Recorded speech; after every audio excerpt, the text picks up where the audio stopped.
Hi, so the two topics I'm going to be talking about from chapter 10 is a concept of like a hook as well as informative purpose. So in this TED talk, the speaker started off with a very interesting hook.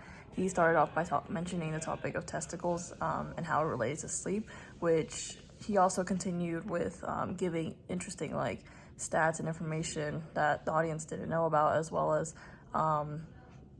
humor, because I mean, who wouldn't laugh about testicles, right? Even the audience was laughing. You could see that they were very engaged. And he also transitioned into talking about sleep and how it affects individuals, which is gives his speech like an informative purpose, in which he's informing the audience about like sleep and how it affects an individual's ability to like memorize. And he also goes into detail about like human anatomy, like the hippocampus. That means it kind of builds credibility for the speaker, because it shows that he's very educated on human biology and anatomy.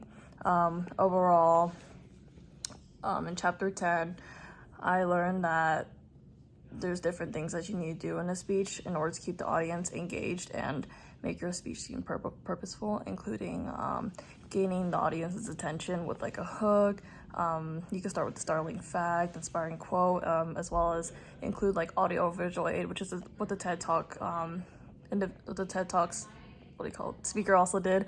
And you also have to involve like the audience physically, like interactive activities, use humor, give audience like a reason to listen, just like how the speaker was talking about why sleep was so important, which I think that, and how it affects like memory, which I think is really important.